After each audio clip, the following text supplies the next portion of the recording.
ರಾಜ್ಯದ ಸರ್ಕಾರಿ ಆಸ್ಪತ್ರೆಯಲ್ಲಿ ಔಷಧಿಗಳ ಕೊರತೆ ಕಾಣಿಸ್ತಾ ಇದೆ. ಇಷ್ಟು ದಿನ ಬೇರೆ ಬೇರೆ ಸಮಸ್ಯೆ ಇತ್ತು.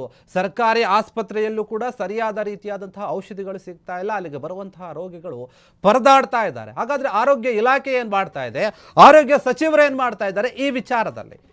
ರಾಜ್ಯದಲ್ಲಿರುವಂತಹ ಸರ್ಕಾರಿ ಆಸ್ಪತ್ರೆಗಳಲ್ಲಿ ಔಷಧಿಗಳು ಸಿಗ್ತಾ ಇಲ್ಲ ಸರಿಯಾದ ರೀತಿಯಲ್ಲಿ ರೋಗಿಗಳಿಗೆ ಅಂತಂದ್ರೆ ಇದಕ್ಕೆ ಹೊಣೆ ಯಾರು? ಆಸ್ಪತ್ರೆಗಳಿಗೆ ಔಷಧಿ ಪೂರೈಕೆ ಮಾಡ್ತಾ ಇಲ್ವಾ? ಹಾಗಾದ್ರೆ ಯಾರು ಸರಿಯಾಗಿ? ಸರ್ಕಾರ ಏನು ಮಾಡ್ತಾ ಇದೆ? ಔಷಧಿ ಪೂರೈಕೆಗೆ ಕ್ರಮಕ್ಕೆ ಒತ್ತಾಯ ಮಾಡ್ತಾ ಇದ್ದಾರೆ, ಮನವಿ ಮಾಡ್ತಾ ಇದ್ದಾರೆ. ಸರ್ಕಾರ ತಲೆ ಕೆಡಿಸ್ಕೊಳ್ತಾ ಇಲ್ಲ. ರಾಜ್ಯ ವೈದ್ಯಾಧಿಕಾರಿ ಸಂಘದಿಂದ ಸರ್ಕಾರಕ್ಕೆ ಮನವಿ ಮಾಡಲಾಗ್ತಾ ಇದೆ, ನೀವು ಕೊಡಿ ನಮ್ಮ ಹತ್ರ, ರೋಗಿಗಳು ಬರ್ತಾ ಇದ್ದಾರೆ, ಔಷಧಿ ಇಲ್ಲ ನಮ್ಮ ಹತ್ರ ಅಂತ ಹೇಳಿ ಕೇಳ್ಕೊಳ್ತಾ ಇದ್ದಾರೆ. IV ದ್ರಾವಣ, INT ಬಯೋನಾಟಿಕ್ ಏನಿದೆ, ಆ್ಯಂಟಿಬಯೋಟಿಕ್, ಈ ರೀತಿಯಾಗಿ ಏನು ಬರುತ್ತೆ? ಕೆಲವೊಂದು ಔಷಧಿಗಳು ತುಂಬ ಮುಖ್ಯವಾಗಬೇಕಾದ್ರೆ ನಾವು ನೋಡ್ತಾ ಇರ್ತೀವಿ. ಸರ್ಕಾರಿ ಆಸ್ಪತ್ರೆಗಳು ಹೋದಾಗ ಅವರು ಬೇರೆ ಕಡೆ ಹೊರಗಡೆ ಚೀಟಿ ಬರೆದು ಕೊಡ್ತಾರೆ, ಇಲ್ಲಿಲ್ಲ ನೀವು ಹೊರಗಡೆ ಹೋಗಿ ಬೇರೆ ಮೆಡಿಕಲಲ್ಲಿ ತಗೊಳ್ಳಿ ಅಂತ ಹೇಳ್ತಾ ಇರ್ತಾರೆ. ಪ್ರತಿಯೊಂದಕ್ಕೆ ಯಾವುದೋ ಒಂದು ನಾರ್ಮಲ್ ಟ್ಯಾಬ್ಲೆಟ್ ಏನಿರುತ್ತೆ ಅಂಥವು ಮಾತ್ರ ಕೊಟ್ಟು ಬೇರೆ ಒಂದು ಆಯಿಂಟ್ಮೆಂಟ್ ಆಗಿರ್ಬೋದು, ಬೇರೆ ಬೇರೆ ಏನೇನಿರುತ್ತೆ ಅವೆಲ್ಲವನ್ನು ಕೂಡ ನೀವು ಹೊರಗಡೆ ತಗೋಬೇಕಾಗುತ್ತೆ. ಈ ರೀತಿಯಾದ ಪರಿಸ್ಥಿತಿ ಇದೆ. ಅದನ್ನು ಅಲ್ಲಿರುವಂಥ ವೈದ್ಯರೇ ಹೇಳ್ತಾ ಇದ್ದಾರೆ, ನಮಗೆ ಸರ್ಕಾರ ಸರಿಯಾದ ರೀತಿಯಲ್ಲಿ ಕೊಡ್ತಾ ಇಲ್ಲ, ಕೊಡಿ ಅಂತ ಮನವಿ ಮಾಡ್ತಾ ಇದ್ದಾರೆ. ಅಲ್ಲಿರುವಂತಹ ಡಾಕ್ಟರ್ಗಳು ಮನವಿ ಮಾಡ್ತಾ ಇದ್ದಾರೆ ಅಂತಂದರೆ ಸರ್ಕಾರಕ್ಕೆ ಇದು ಗೊತ್ತಿಲ್ವಾ ಅಂತ.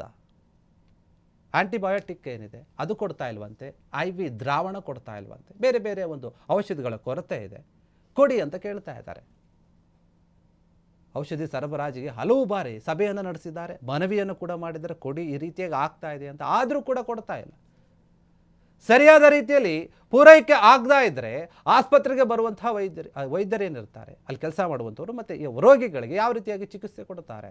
ವೈದ್ಯಾಧಿಕಾರಿ ಸಂಘನೇ ಆರೋಪ ಮಾಡ್ತಾ ಇದೆ ಸರ್ಕಾರದ ಮೇಲೆ. ಆರೋಗ್ಯ ಸಚಿವರಿಗೆ ಮನವಿ ಮಾಡಿರ್ಬೋದು, ಸರ್ಕಾರಕ್ಕೂ ಕೂಡ ಮನವಿ ಮಾಡಿರ್ಬೋದು, ಆದರೆ ಅವರು ತಲೆ ಕೆಡಿಸ್ಕೊಳ್ತಾ ಇಲ್ಲ. ಒಂದು ಕಡೆ ನೋಡಿ, BMTC ಮತ್ತು KSRTC ಸಾರಿಗೆ ನೌಕರರು ಏನಿದ್ದಾರೆ ಅವರು ಒತ್ತಡ ಆಗ್ತಾ ಇದ್ದಾರೆ, ನಮಗೇನೋ ಬೇಕು, ಬೇಡಿಕೆಗಳಿದೆ ಈಡೇರಿಸಿ ಅಂತ. ಇನ್ನೊಂದು ಕಡೆ ಈಗ ಆಸ್ಪತ್ರೆಯಲ್ಲೂ ಕೂಡ ಈ ರೀತಿಯಾಗಿ ಔಷಧಿಗಳು ಇಲ್ಲ ಸ್ವಾಮಿ, ನಮಗೆ ಸಂಬಳ ಕೇಳ್ತಾ ಇಲ್ಲ, ನಾವು ಔಷಧಿಗಳು ಕೊಡಿ ಅಂತ ಡಾಕ್ಟರ್ ಕೇಳ್ತಾ ಇದ್ದಾರೆ, ವೈದ್ಯರ ಸಂಘ ಕೇಳ್ತಾ ಇದೆ. ಹಾಗಾದರೆ ಸರ್ಕಾರ ಯಾವುದಕ್ಕೆ ಇಲ್ಲಿ ಮನ್ನಣೆ ಕೊಡಬೇಕು ಅದು ಕೊಡ್ತಾ ಇಲ್ಲ, ಯಾವುದ್ರ ಕಡೆ ಕಿವಿ ಕೊಡಬೇಕು ಅದನ್ನು ಕೂಡ ಸರಿಯಾದ ರೀತಿಯಲ್ಲಿ ಮಾಡ್ತಾ ಇಲ್ಲ. ಸರ್ಕಾರಿ ಆಸ್ಪತ್ರೆಗೆ ಸಾಕಷ್ಟು ಬಡ ರೋಗಿಗಳು ಬರ್ತಾರೆ, ಯಾಕಂದರೆ ಪ್ರೈವೇಟ್ ಆಸ್ಪತ್ರೆಗೆ ಹೋಗಿ ಅವ್ರಿಗೆ ದುಡ್ಡು ಕೊಡೋಕ್ಕೆ ಶಕ್ತಿ ಇರೋದಿಲ್ಲ. ಗೌರ್ಮೆಂಟ್ ಆಸ್ಪತ್ರೆಯಲ್ಲಿ ಅಷ್ಟೋ ಇಷ್ಟೋ ಸರಿಯಾಗಿ ನೋಡ್ತಾರೆ, ಒಳ್ಳೆ ಡಾಕ್ಟರ್ ಇರ್ತಾರೆ, ತುಂಬ ಚೆನ್ನಾಗಿ ಓದ್ಕೊಂಡಿರೋರು ಇರ್ತಾರೆ. ಸರ್ಕಾರ ಏನೋ ಒಂದು ಅನುಕೂಲ ಮಾಡಿದೆ, ಏನಿದು ಜನೌಷಧಿ ಕೇಂದ್ರಗಳಂತ ಏನು ಮಾಡಿದೆ ಕೇಂದ್ರ ಸರ್ಕಾರದಿಂದ, ಅಲ್ಲಿ ಒಂದು ಒಳ್ಳೆ ಔಷಧಿಗಳು ಸಿಗುತ್ತೆ ಅನ್ನೋಂಥ ನಂಬಿಕೆ ಕೂಡ ಇರುತ್ತೆ. ಆದರೆ ಅಲ್ಲೂ ಸಿಗ್ತಾ ಇಲ್ಲ, ಬೇರೆ ಎಲ್ಲೂ ಕೂಡ ಸರ್ಕಾರಿ ಆಸ್ಪತ್ರೆಗಳಲ್ಲಿ ಔಷಧಿ ಸಿಗ್ತಾ ಇಲ್ಲ ಅಂತಂದರೆ ಬಡ ರೋಗಿಗಳು ಏನು ಮಾಡಬೇಕಾಗುತ್ತೆ? ಹಾಗಾದರೆ ವೈದ್ಯಾಧಿಕಾರಿಗಳ ಸಂಘನೇ ಕೇಳ್ಕೊಳ್ತಾ ಇದೆ, ಮನವಿ ಮಾಡ್ತಾ ಇದೆ, ಸಭೆಗಳನ್ನು ಮಾಡ್ತಾ ಇದೆ, ಸರ್ಕಾರಕ್ಕೆ ತಿಳಿಸುವಂಥ ಕೆಲಸವನ್ನು ಮಾಡ್ತಾ ಇದೆ. ಅಂದರೂ ಕೂಡ ಸರ್ಕಾರದ ಯಾವುದೇ ರೀತಿಯಾದಂತಹ ಮಂತ್ರಿಗಳು ಇದಕ್ಕೆ ಸ್ಪಂದಿಸ್ತಾ ಇಲ್ಲ. ಸಿದ್ದರಾಮಯ್ಯ ಅವರು ಕೂಡ ಇದ್ರ ಬಗ್ಗೆ ಗಮನ ಕೊಡ್ತಾ ಇದ್ದಾರೋ ಗೊತ್ತಿಲ್ಲ. ಹೆಸರಿಗೆ ಮಾತ್ರ ಹೇಳ್ತಾ ಇದ್ದಾರೆ, ನಾವು ಇನ್ನೊಂದು ಬೇರೆ ಮೆಡಿಕಲ್ ಕಾಲೇಜುಗಳನ್ನು ಮಾಡ್ತೀವಿ, ಹೊಸ ಕಾಲೇಜುಗಳನ್ನು ತರ್ತೀವಿ, ಆಸ್ಪತ್ರೆಗಳನ್ನು ತರ್ತೀವಿ ಅಂತ. ಬೇರೆ ಆಸ್ಪತ್ರೆಗಳನ್ನು ತರೋದು ಆಮೇಲೆ ಬಿಟ್ಟಂತಹ ವಿಚಾರ. ಆದರೆ ಈಗ ಇರುವಂತಹ ಆಸ್ಪತ್ರೆಗಳಲ್ಲಿ ಸರಿಯಾದ ಔಷಧಿಗಳನ್ನು ಪೂರೈಕೆ ಮಾಡಿ, ಅಷ್ಟು ಸಾಕು. ಇಲ್ಲ ಅಂತಂದರೆ ನಾವು ನೋಡಿದ್ದೀವಿ ಬೇರೆ ಬೇರೆ ಆಸ್ಪತ್ರೆಗಳಲ್ಲಿ ಏನೇನಾಯಿತು ಈ ಹಿಂದೆ. ಗರ್ಭಿಣಿಯರ ಆಸ್ಪತ್ರೆಯಲ್ಲಿ ಎಷ್ಟು ಸಾವು ನೋವುಗಳಾಯಿತು, ಮಕ್ಕಳ ಆಸ್ಪತ್ರೆಗಳಲ್ಲಿ ಎಷ್ಟು ಸಾವು ನೋವುಗಳಾಯಿತು. ಸರಿಯಾದ ರೀತಿಯ ವೈದ್ಯರು ಇಲ್ಲದೆ ಕಾರಣದಿಂದ, ಈ ರೀತಿಯ ಔಷಧಿಗಳು ಇಲ್ಲದೇ ಇರುವಂತಹ ಕಾರಣದಿಂದ, ಕೆಲವೊಂದು ಉಪಕರಣಗಳು ಇಲ್ಲದೇ ಇರುವಂತಹ ಕಾರಣದಿಂದ.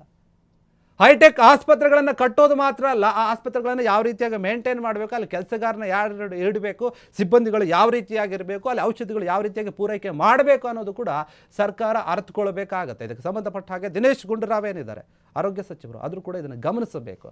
ಯಾವ್ಯಾವ ರಾಜ್ಯದ ಸರ್ಕಾರಿ ಆಸ್ಪತ್ರೆಗಳಲ್ಲಿ ಸರಿಯಾದ ರೀತಿಯ ಅನುಕೂಲತೆ ಇಲ್ಲ.